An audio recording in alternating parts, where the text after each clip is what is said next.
I have two hats on again. Jeez, the camera keeps reminding me. So I'm going through my camera junk right now, and I gotta get, where's my other camera thing? I gotta get ready to go up to Grind Hard Plumbing. Gonna go up and hang out with those dudes today, and a couple other friends that I know from the YouTube space, and we're gonna work on stuff, play cars. I don't know what we're doing, but I'm heading up there, so it should be pretty fun. All right, I need my microphone and my cord and my other microphone, and I think that's good to go. All right, I gotta roll.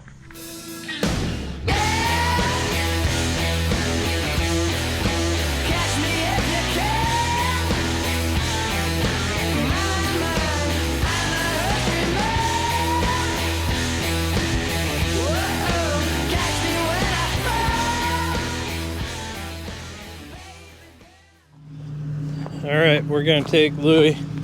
I just got done throwing a stereo, well, a speaker, subwoofer, and an amp in this thing.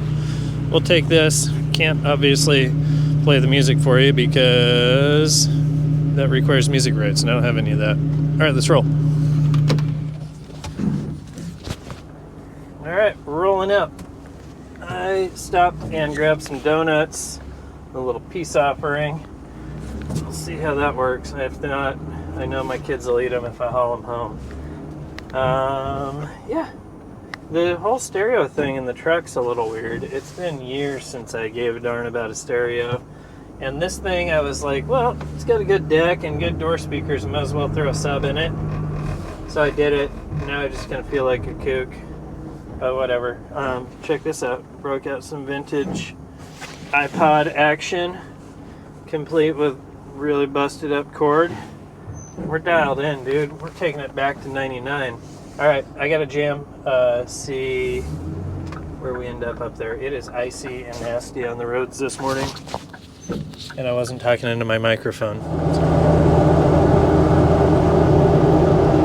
Winter showed up here last night, I guess. It's pretty dang icy out. It got cold at my house. It looks like it got cold and it snowed a little bit here.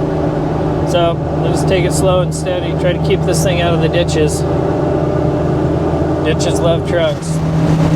I gotta stop and grab gas and one more cup of coffee before I get there. I'm running half hour behind. Hopefully they haven't done all the cool stuff without me. If you're gonna go somewhere and say you're gonna be there at a certain time, you should probably punch in the directions before you're like within a few miles. I underestimated it. I thought I was going to be like 45 minutes away from them. It's like 2 hours. I'm pretty late. Whatevs. We will get there and do some fun stuff. I'm looking forward to getting to learn how to use the Arcdroid a little bit more. I think that's kind of one of the main goals today, is to check out the new like extension piece that they got for that thing now, and then learn how to use it a little better. I also get to see a couple of other friends of mine that are going to be up here, so that should be pretty fun. Now it's looking good. Can't wait to see what we're up to. Dog barks. I'm bringing shirts and donuts. That's got to make up for me being super late. Come on, don't drop these. I'm gonna put the camera down.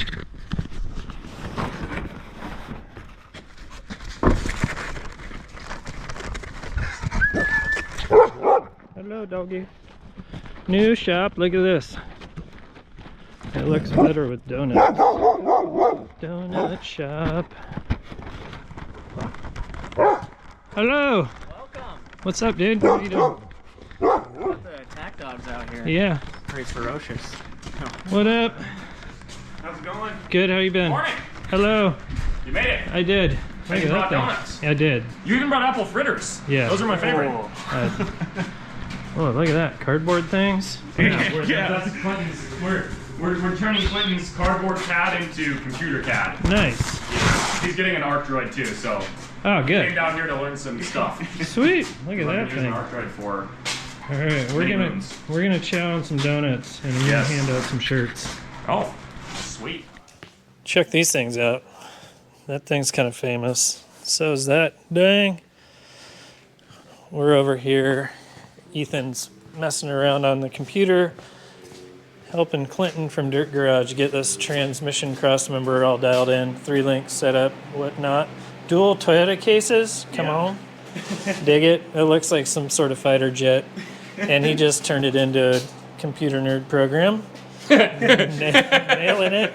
And yeah, basically, Clinton's in the process of getting an Arcdroid and learning the computer side of things. So it's like learning learning days. So it's funny for me to be the one who knows more about the computer stuff, because that's not how I see myself. But I have had an Arcdroid since it was a prototype, so I have a lot of experience with the Arcdroid. Yeah, you're like the grand poobah of computer stuff in North Idaho. Not even in North Idaho, just in this shop. Yeah. And probably not even in this shop. Justin overall is probably much more of a computer. Yeah, he's just over here but not specifically the chowing donuts and scowling.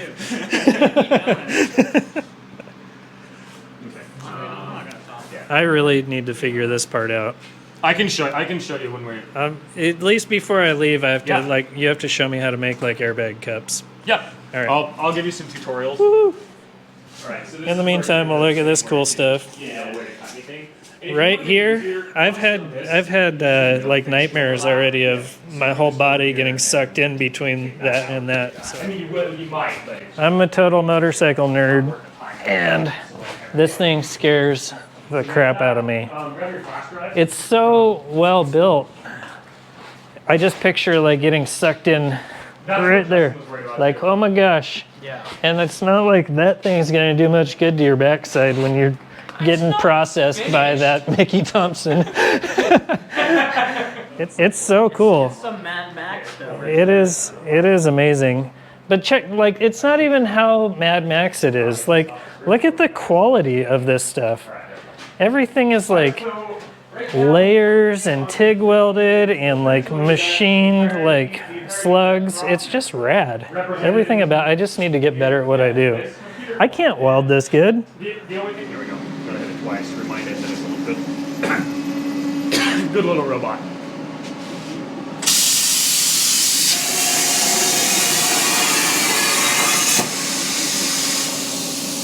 That thing rips. Yeah. The plasma cutter's got some. Yeah, it's got. You were asking about consumables? Yeah. Since I got this plasma cutter, which was like 2 months ago, I've replaced them maybe twice. Really? And we cut almost every day with it. And like, when I do, I'm cutting like little 20, 30 pierces because I always do all this like overkill stuff there. The donuts are almost gone. We're doing a number on those. Oh, how's that thing? It's good. Sweet. Wow, look at that on the slide on one part. Yeah, that is. there's no random antifreezes out. Yeah. Also, dude, they've been putting bearing engines in antifreeze for like. This thing's looking good. It looks like No, when they won't even try and drink it. It looks like he's getting close to being done with cutting parts. Clinton welded this one up over here. You can see. This guy's doing a little different welding over here. A little different. I want to go build cool stuff. Make sure you look right at that blue light. Pretty neat.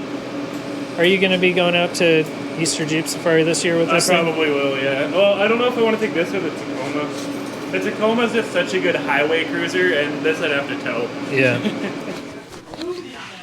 All right, we're out of here. We're going to go grab dinner. I like your suspension parts you made. Thank you. I like them too. Oh, dang, it's dark. They should work good. Oh, it got dark out here. I'm driving home from Grindhard in the snow. It started dumping. And I wanted to show you something that's pretty cool. If you think you need bright lights, check this out. Bright lights make it pretty hard to see. Pretty bad. Keep your lights dim or amber and low to the ground. It helps out a lot. Yo, it's Sunday night in the shop. I've been out here a little bit today, just kind of screwing around. Figured I'd give you a heads up. You'll notice there's no primer on here because the primer that I got at the dump never dried. Something wasn't right with it. It was tacky, which kind of is normal for like an epoxy primer to kind of like not sand really good and like clog paper, but it just straight up wasn't drying at all. So I came through here with, what was I using? This old epoxy reducer that I've had forever, and I had to wipe all of the primer off and start over. So that was a little bit of a bummer, but that's part of doing all this stuff, and that's part of being cheap and like getting paint supplies at the dump, whatever. What else we got going on? Oh, I was going to mess around with the Arcdroid because I was all hot to figure out how to use that thing after going to grind hard. So I have some wheel spacers in here that are total garbage that I made. So I was going to see if we could figure out how to make some wheel spacers out of 1/4-inch plate. So let's go over here to the Arcdroid and see if we can figure something out. I know it's got some intuitive software in here, and I should be able to make a circle, and I know it has like a bolt circle pattern feature as well. So, all right, let's figure out if we can make this thing work. How do we use the Arcdroid?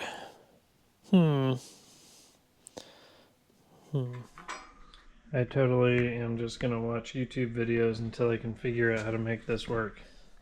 After watching a YouTube tutorial and messing around with the Simple Trace, I think I've actually got it figured out. I was able to figure out how to cut the outer circle, cut the 4 small inner circles, and then cut the center bore of this thing.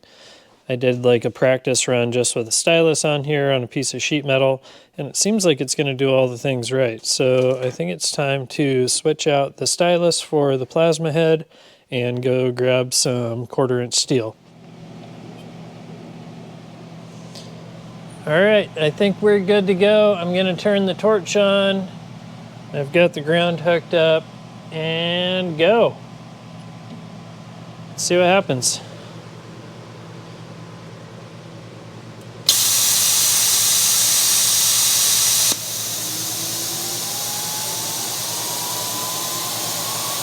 The plasma cutter quit working. Why is the plasma cutter not working? Oh, I'm sorry I dropped you. Alright, why did my plasma cutter not work? Compressor's on. Power's up. Ground is on. I think I changed my cut height, so we will go ahead and run this again.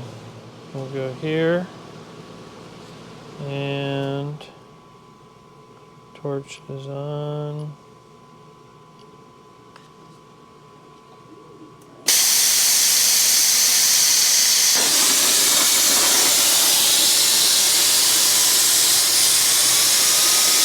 We're cutting. We had a little mishap in the very first part.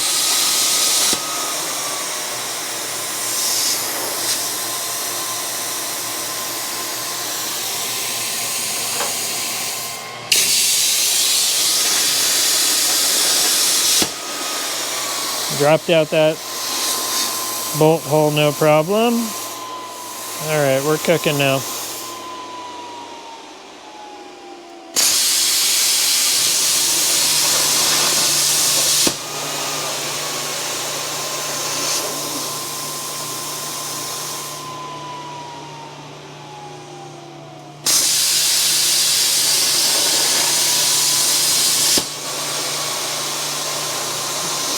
So we've got the 4 holes cut. Now we'll cut the outer circle.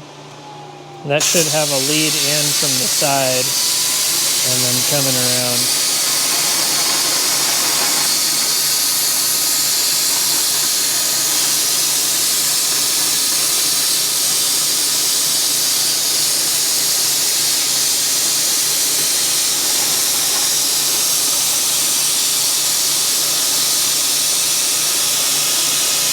We're getting there. Cool. It'll drop down and then do its thing. I don't really know why it pierces the center there, but it did it. All right, let's move this out of the way. I think we're pretty close. Other than that first part of the cut, it didn't do its thing. Other than that first part of the cut, it didn't do its thing. That's way better than the wheel spacer I have in there already.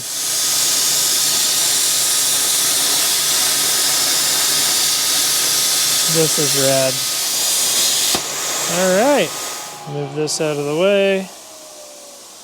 Pull our part out. Oh, that's so cool. Look at that. Made a wheel spacer. I made a wheel spacer. Right there. That's rad. Super stoked. All right, I'm just gonna cut this little chunk by hand, and that way I don't just throw that thing away because it'll do its job just fine. I've got 2 wheel spacers. I'm gonna clean these things up real quick and we'll see if they fit on the car. Sweet. 2 wheel spacers. Only one is slightly messed up because I screwed up because I don't know what I'm doing, but I don't care. I'm learning. I learned something today.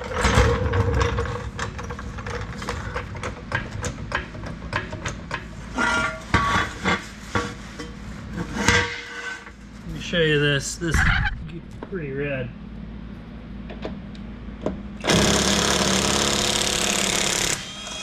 Are you ready for this?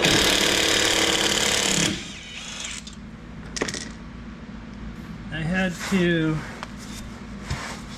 to put a 1/4-inch wheel spacer on here to clear my ball joints to the wheels because of the drop spindles. And I had an 8-lug wheel spacer available, so I threw it in the bandsaw and I cut it in chunks to make my 4-lug wheel spacers. I think this is going to be a little bit more legit. That's cool. That is cool. Alright. That's legit, dude. Stoked.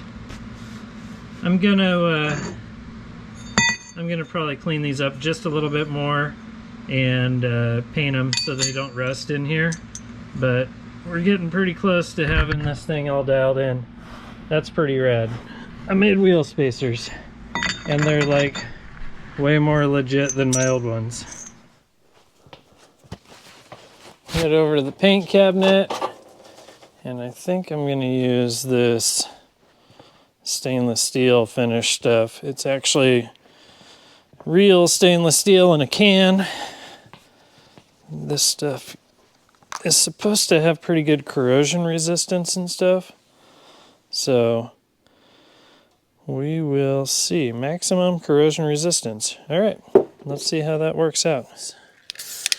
I'm going to basically let this tack up and throw them on the car. Because it's late. It's Sunday night. I got to be at work tomorrow. One of these days, this will be my job. Full time. We'll see. Maybe sooner than later. All right, back to work.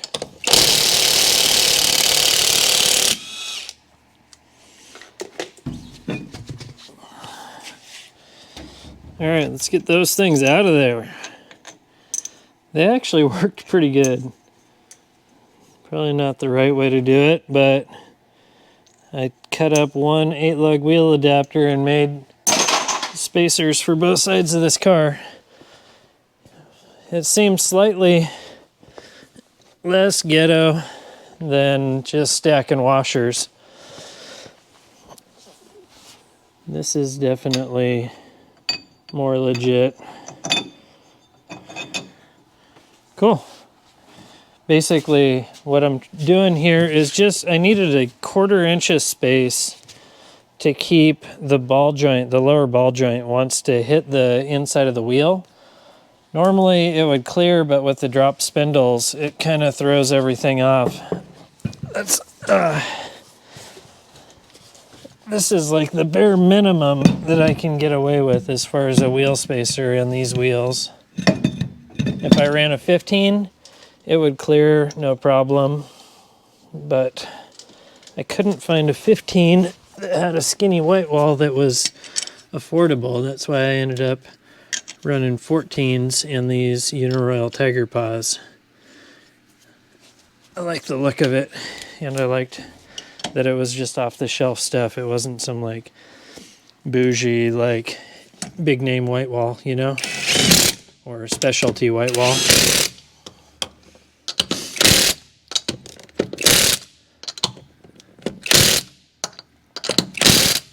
I'll go back and run the torque wrench around those, and we should be good to go.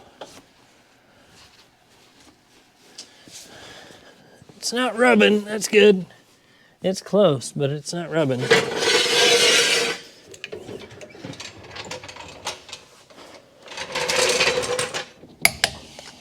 Gosh, steel wheels are always weird. Like aftermarket steel wheels especially, torquing them is always kind of questionable. Like, what's too tight and what's twisting the wheel up, and I don't know. I feel like right there we're pretty good. Pretty good. All right, I think that's it for this dirt head shed. It's kind of a chill weekend, but I learned some stuff. I got to use tools, I got to hang out with some buds, and I got a little bit of work done on the Mustang. Good times. All right, we'll see you guys next week.